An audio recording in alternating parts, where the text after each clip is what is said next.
함께 131편, 시편 131편에 있는 말씀 함께 나누도록 하겠습니다. 시편 131편입니다. 시작.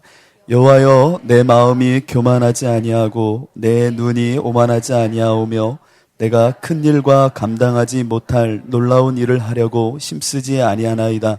실로 내가 내 영혼으로 고요하고 평온하게 하기를 젖된 아이가 그의 어머니 품에 있음 같게 하였나니 내 영혼이 젖된 아이와 같도다. 이스라엘아, 지금부터 영원까지 여호와를 바랄지어다. 아멘.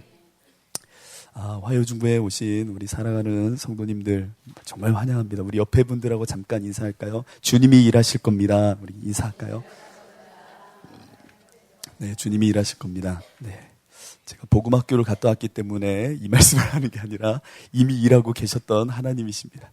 오늘은 여러분과 함께 젖된 아이의 신앙에 대해서 함께 나누고 그 가운데 주시는 말씀 갖고 함께 기도했으면 좋겠습니다. 믿음은 다 아시는 내용인데 제가 한번 다시금 조금 다른 말로 표현할 뿐입니다. 믿음이라는 것은 하나님과 나와의 관계죠, 관계. 그렇기 때문에 믿음이라는 것은 살아있는 겁니다.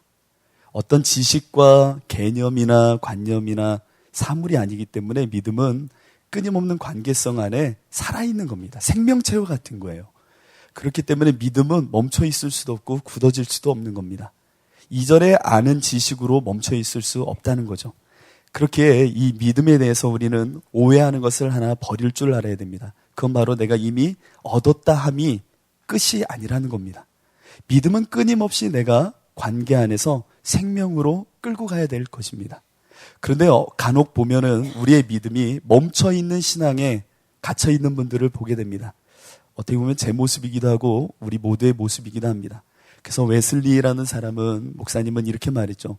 믿음은, 온전한 구원에 이르게 하는 믿음은 두 가지가 있는데 하나는 종의 믿음이고 둘째는 아들의 믿음이다.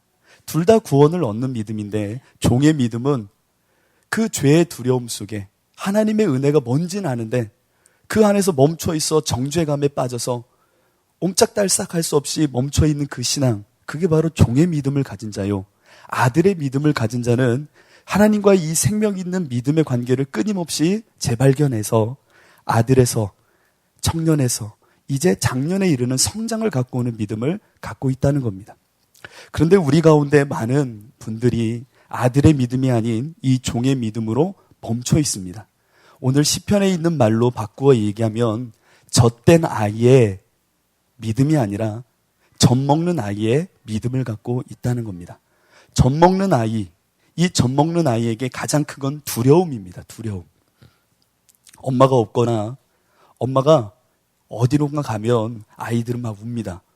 왜냐하면 젖 먹고 싶어서요. 젖 먹고 싶어서. 저도 저희 아이들을 키워보면서 이 본문의 말씀이 왜 이렇게 이해가 되고 은혜가 되던지요. 아이를 키우면서 이 인생의 마디를 겪지만 가장 힘든 단계 중 하나가 저는 아이들 잠재우는 거하고 젖대는 거였던 것 같아요.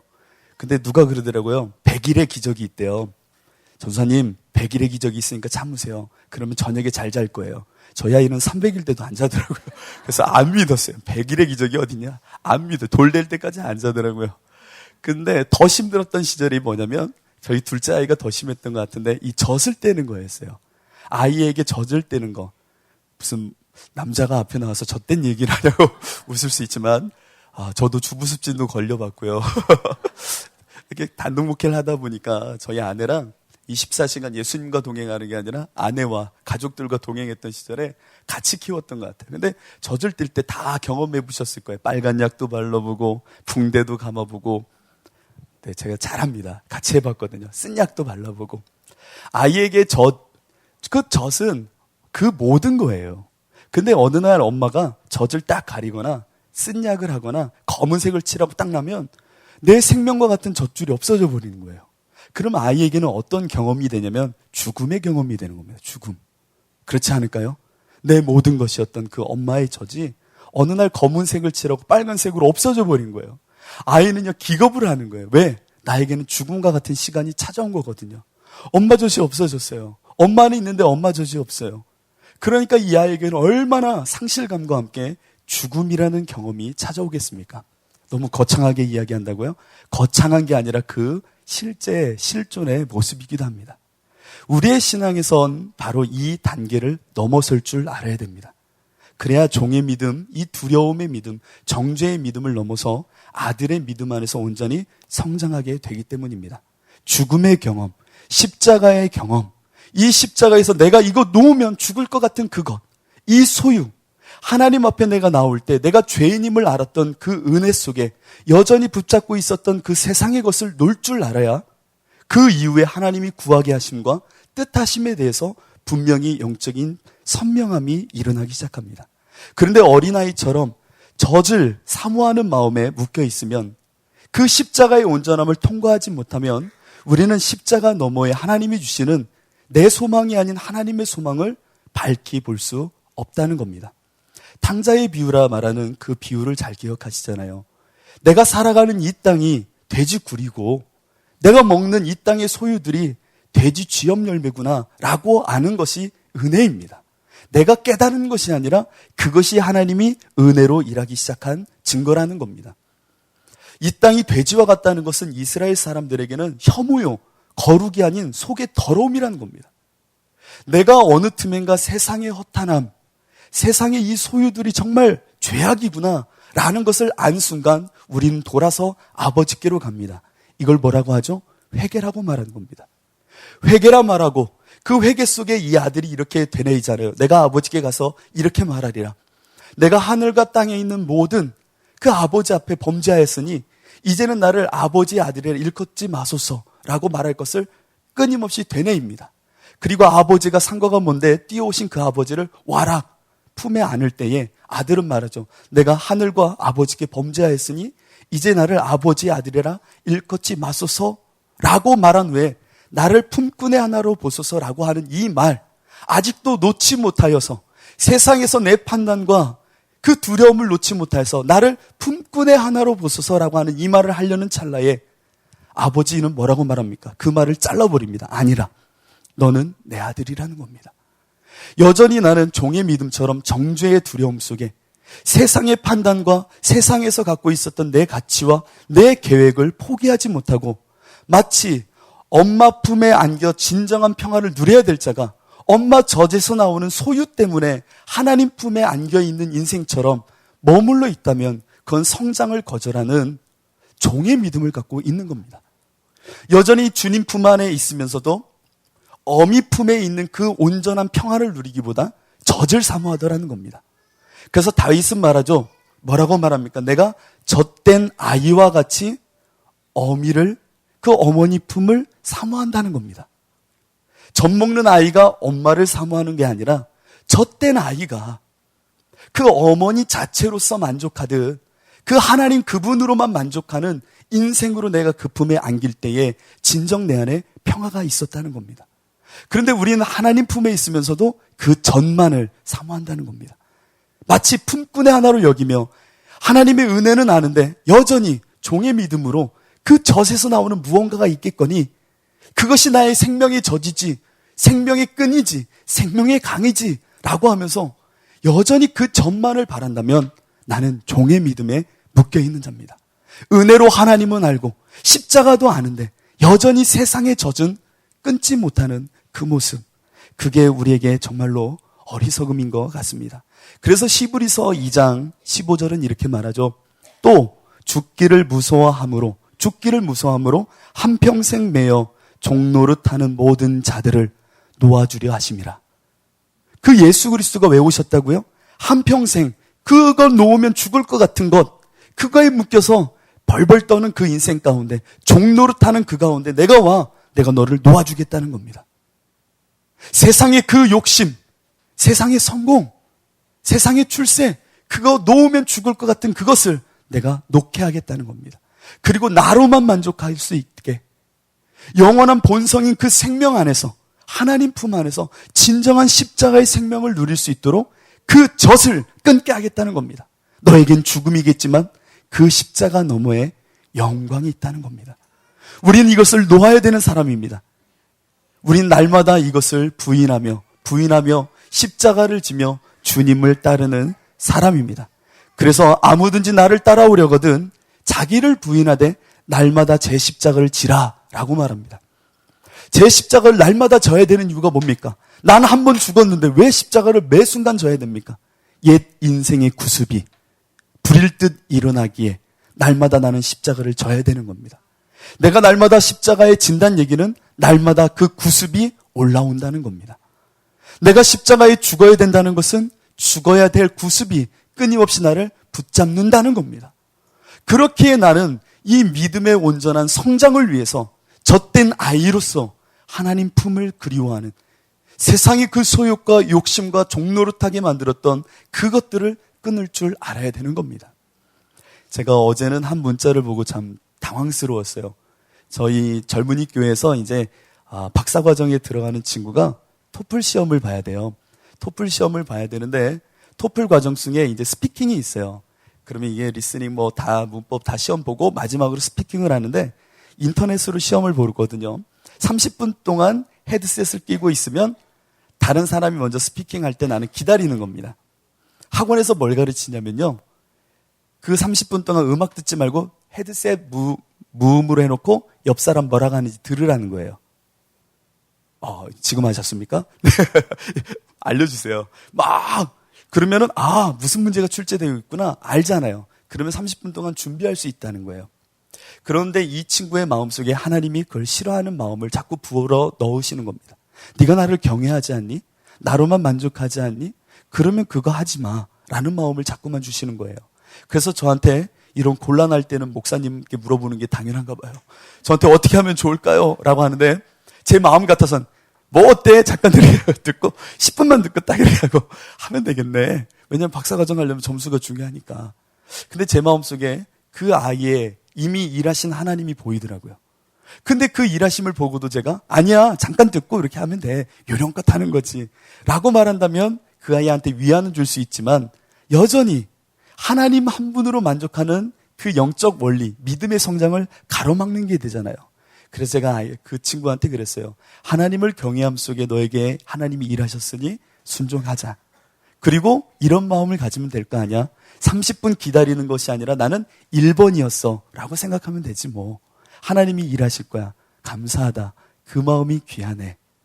여러분, 청년 한 명이 겪는 이야기지만 그 중간에도 젖된 아이의 모습과 젖먹이 아이의 모습이 상반되게 보이는 겁니다. 내가 하나님을 믿어 알지만, 하나님의 은혜의 향방을 알지만, 이거 잠깐 열고 먹으면 되는 걸, 잠깐 듣고 점수 조금 올리면 되는 걸, 뭐 하나님이 이런 거 아니에요.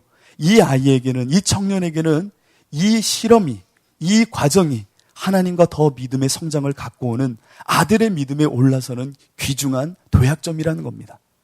은혜의 시간을 통해서 내가 아들의 믿음에 가는 게 아니라 삶에서 하나님은 나를 아들의 믿음으로 초청하는 것이 너무나도 많습니다. 그런데 우리는 그 아들의 믿음으로 넘어갈 줄 모른다는 거죠. 우리 인생 가운데는 그래서 하나님의 은혜를 안다고 하지만 기적을 바라는 사람이 정말 많습니다. 기적. 하나님을 믿으면 기적이 있다. 이미 성령은 내 안에 와 세상은 심판받았다라고 우린 알잖아요. 세상의 소유, 하나님으로부터 오는 어떤 세상의 물질, 축복 없다는 게 아니에요. 그것이 우리의 목적은 아니잖아요. 그런데도 끊임없이 그것을 향구하고 갈망하며 그것을 놓지 못하는 내 인생 가운데 우리는 이런 생각을 해요. 기적이 있었으면, 초월적인 하나님의 역사하심이 많았으면, 이런 생각을 참 많이 합니다. 그런데 우리는 이 기적을 끊을 줄 아는 사람이 돼야 됩니다. 여러분, 그 이삭 아시나요? 이삭이 뜻이 뭐죠? 웃음이란 뜻입니다. 웃음.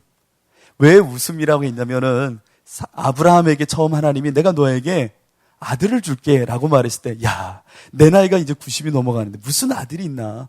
내 부인 사라, 이미 태는 끊겼는데 무슨 아이를 내가 낳을 수 있을까 하고 웃었습니다. 웃었어요. 그러니까 너 웃니? 그러니까 안 웃었는데. 그리고 그 18장 딱 넘어가면요. 그 17장 다음 18장 넘어가면 하나님의 사자가 와서 또 아브라함과 대화하는데 이 사라가 음식을 갖고 장막 뒤편 가는데 똑같은 이야기를 듣게 됩니다. 아이를 낳을 거라고. 그러자 사라가 문 밖에서 어떻게 합니까? 막 웃습니다. 그리고는 딱 들어가니까 너 웃었지? 그러니까 사라가 안 웃었는데요. 웃었잖아. 안 웃었는데요. 그래서 계속 웃었어요. 왜냐면 말도 안 되는 얘기를 하는 거죠. 어떻게 내가 아이를 낳습니까? 이런 기적이 어디 있습니까? 이 기적이라고 말할 수 있는 것은 사람에게 웃음을 유발하는 겁니다. 헛웃음이죠. 말도 안 돼. 무리를 걸으라. 걸을 수 있습니까, 여러분? 말도 안 돼. 어떻게 걸어요, 이걸? 기적은요, 우리로 하여금 웃게 만드는 겁니다. 그런데 사라가 이런 고백을 했던 거 여러분 기억합니까? 이삭을 낳은 후에 사라가 이렇게 말합니다. 사라가 이르되 하나님이 나를 웃게 하시니 듣는 자가 다 나와 함께 웃으리로다. 이삭을 낳은 후에 웃게 하신 이가 나로 하여금 정말 웃게 했는데 이 웃음 후에 이 이야기를 듣는 모든 이들이 다 함께 웃는 사건이 이삭의 사건이라는 겁니다. 그런데 아브라함을 보십시오. 아브라함이 이삭을 모리아 산에 가서 어떻게 하죠? 그 독자 아들 이삭을 죽여버리려고 합니다. 아니요, 죽였습니다. 죽이는 그 순간에 하나님께서 아브라함아, 아브라함아, 내 아들, 내 독자 이삭을 죽이지 말라는 겁니다. 그리고 뭐라고 말씀하셨습니까? 내가 이제야 네가 하나님을 경외하는 줄을 아노라. 그럼 그 이전에 경외함이 없었나요? 아니요. 아브라함에게 경외함은 있었습니다. 그러나 이 사건을 통하여 하나님 경외함을 확증했다는 겁니다. 확증. 언제 확증이 되어졌느냐? 이삭을 죽일 때에 확증되어졌다는 겁니다. 세상의 웃음과 세상의 기적과 세상의 눈이 멀게 하는 그 모든 심판받은 것들 앞에 하나님이 이 물권을 허락하시고 이 가운데 기적을 행하시는 그 모든 것을 내가 주님 한 분만을 사랑함으로 찍어낼 때에 하나님이 아브라함아, 아브라함아 멈추라는 겁니다. 이제야 네가 나를 경외하는 것을 내가 알겠다는 겁니다. 내 개인의 웃음, 내 개인의 기적을 넘어서 모든 이의 웃음이 되는 것은 내 웃음을 십자가에 못 박을 때에 내 기적, 세상을 향한 소유의 기적, 내 자녀에게 어느 틈인가 임한 명예의 기적, 이 모든 것이 무너질 때에 하나님 한 분만을 경외함을 확증하게 되더라는 겁니다. 우리는 믿음을 확증해야 됩니다. 하나님 경외함을 확증하는 사람입니다. 그러면 세상의 기적이나 초월이나 허탄한 것에 하나님을 자꾸 끌어들여서는 안 됩니다. 우리는 믿음으로 시작해서 믿음에 이르는 사람입니다. 믿음으로 시작해서 믿음에 이르는 사람입니다. 믿음으로 시작해서 돈에 이르는 사람이 아니라고요. 믿음에서 믿음에 이르는 절대의 믿음을 온전히 하나님 한 분으로 충분한 정말 그 믿음을 갈망하는 사람이라고요. 젖된 아이가 하나님 품에서 오직 그분만을 기다리듯 오직 하나님 한 분만을 기다리는 자들이 바로 우리입니다. 그러면 믿음에서 믿음을 갈망해야지 믿음에서 세상의 허탄한 것을 꿈꿔서는 안 된다는 겁니다. 와, 예수님 잘 믿으셨죠? 갑자기 잘못 믿은 것 같습니까? 오해요. 이거 아니었는데. 그래서 아브라함이 이렇게 고백하는 겁니다. 아니, 다윗이 이렇게 고백했던 겁니다. 여호와여, 내 마음이 교만하지 아니하고 내 눈이 오만하지 아니오며 내가 큰 일과 감당하지 못할 놀라운 일을 하려고 힘쓰지 아니하나이다. 실로 내가 내 영혼으로 고요하고 평온하게 하기를 젖된 아이가 그의 어머니 품에 있음 같게 하였나이다. 내 영혼이 젖된 아이와 같도다. 세상의 젖을 사모하는 자가 아니라 하나님 한 분이면 믿음에서 믿음에 이르는 그 믿음이면 나에게 족하다는 겁니다. 복음은 오직 믿음에서 믿음에 이르게 하는 법입니다. 오늘 이 자리는 우리 하나님 안에서 온전한 이 믿음을 얻고자 원하는 사람입니다. 그래서 아브라함은 끝자락에 이렇게 고백을 합니다. 뭐라고요? 이스라엘아, 다윗이 이렇게 고백하죠. 이스라엘아, 지금부터 영원까지 누구만 바랄지어다? 여호와만을 바랄지어다. 내 평생에 그 무엇도 바라지 않고 오직 여호와만을 나는 바라는 인생을 살겠다는 겁니다. 여러분, 오직 십자가의 은혜면 족하십니까? 오늘 이 시간 그 십자가에서 믿음에 이르게 하실 때에 성장하는 그 믿음 속에 하나님 앞에서 젖된 아이가 그 품에서 누리는 그 평안과 위로와 생명이 우리 가운데 있기를 정말로 원합니다. 오늘 이 시간 함께 기도했으면 좋겠습니다. 하나님, 먼저 우리 가운데 오직 하나님으로 만족하는 인생을 살게 하여 주옵소서. 중보하고자 원하는 이 가운데 십자가를 넘어선 세상의 허탄함을 못 받고 하나님이 나에게 주시는 그 충분한 말씀으로 기도하는 이 시간 되게 하여 주옵소서. 오늘 이 시간 나에게 성령으로 말씀하여 주옵소서. 오직 하나님이 원하시는 뜻을 알게 하여 주옵소서. 그것이 나의 기도가 되게 하여 주시옵소서. 그것이 나의 산소망이 되게 하여 주옵소서. 오늘 이 시간 이 마음으로 하나님께 기도하도록 하겠습니다. 아바 아버지 하나님 감사합니다. 오늘 이 시간 하나님 한 분으로만